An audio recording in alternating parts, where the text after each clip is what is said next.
One of the fundamental doctrines of the Christian faith is the concept of original sin. According to Christian theology, God created Adam and Eve and told them not to eat the fruit of a particular tree. But the devil tempted them and they both ate the fruit. For their disobedience, God banished them from the Garden of Eden and placed a generational curse on them. And because of this curse, Christians believe that everyone is born with an Adamic nature. In other words, we their descendants are born with an original sin.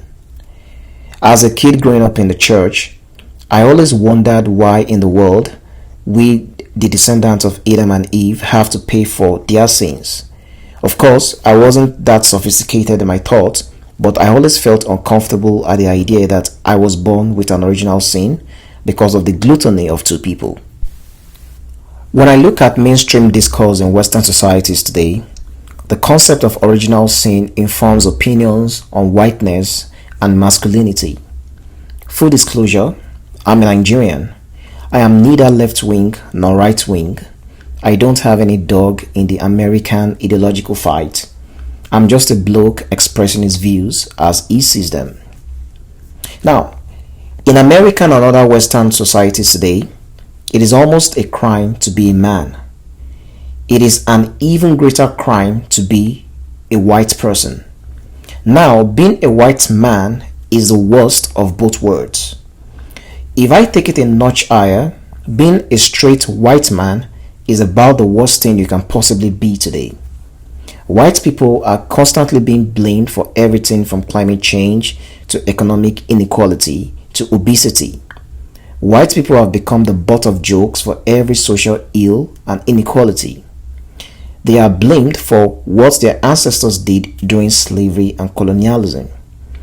As a Nigerian, I'm fully aware of the horrors of the transatlantic slave trade, but it is rather disingenuous to blame white people only for slavery. In Africa, slavery and colonialism existed before the white man came. The Oyo Empire, for instance, enslaved other tribes. In northern Nigeria, a Fulani man called Uthman Danfodio conquered the Hausa people and set up a caliphate in 1804. Danfodio is still seen as a hero by Sunni Muslims and the Fulani people in Nigeria today. In Lagos, southwest Nigeria, there is a statue of a Yoruba woman famously called Madam Tinubu at Tinubu Square. Guess who she was? She was a wealthy slave trader in pre-colonial Nigeria. She sold slaves to the white man.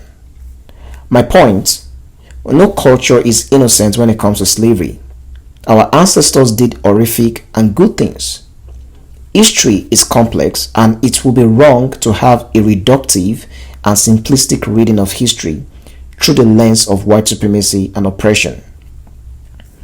It is so bad today that white people are not supposed to respond to any pejorative term thrown at them by other groups. If they do so much as react, that is immediately seen as proof of white supremacy or white fragility. Even when white people have nothing to do with anything, they still get burned at the stake. A recent example is the horrific killing of Tyree Nicholas. A Black Lives Matter activist who appeared on Piers Morgan found a way to blame white supremacy for the death of Tyree Nicholas, even though no white person was part of the squad that killed him. If this constant bashing of white people continues, the danger I see is that it will radicalize actual white supremacist movement. They will at some point have to fight back. But let me be clear, I'm in no way advocating for white supremacy or any violent movement or ideology that seeks to target any group based on skin color, gender, or political ideology, just as I'm in no way advocating for discrimination against white people. If individualism and personal freedom are the ideals upon which Western civilization is built, why are white people constantly blamed as a group for the sins of their ancestors? Masculinity is another thing I'd like to touch on very quickly. Almost always, when you hear the term masculinity, it is prefixed with the adjective toxic. Toxic masculinity, just like whiteness, is a broad term that blames men for everything that includes harmless traits like competitiveness, to mansplaining, to manspreading, to actual harmful things like SA and DV. Without a doubt, men overwhelmingly are the perpetrators of violent crimes around the world, and any man who engages in any act of violence should rightfully be convicted. But these violent men account for a small minority of men. Not all men are genocidal maniacs or abusers. That context matters. But like I said earlier, when people engage in the masculinity discourse, they mostly insinuate that men, by their very nature, are toxic, just like white people. How many times have we seen TikToks of women advocating for the eradication of the male population? How many times have you read opinion pieces suggesting that the world would be a better place without men? Even in cases where men are victims of violence, men hardly get pity from society. The truth is, men are the greatest victims of violent crimes. And because men are also the greatest perpetrators of violent crimes, male victims don't get any sympathies from society. Men are also not afforded the presumption of innocence when it comes to SA and DV allegations. For the avoidance of doubt, any man who engages in any form of violence against a woman or child should be locked up. But the justice system does not convict people based on allegations only. Over and over, we have seen men lose everything based on allegations that they did something to their girlfriends or wives. This lack of presumption of innocence is a direct consequence of a culture that deems all men as inherently toxic. Already, we are beginning to see signs of social withdrawal from boys and men. In every developed nation, girls are trouncing boys in virtually all subjects. There is a growing disparity in college applications and admissions between boys and girls. Girls dominate college campuses today more than boys dominated college campuses before Title X was passed in 1972. Boys are also dropping out of college in large numbers. The same thing in the workforce. There is a large population of disaffected young men who waste their life playing video games. And how about the rate of self-deletion among young men? There isn't any attempt to try to understand why men are performing poorly or why they are withdrawing from society. They instead get blamed for their toxicity.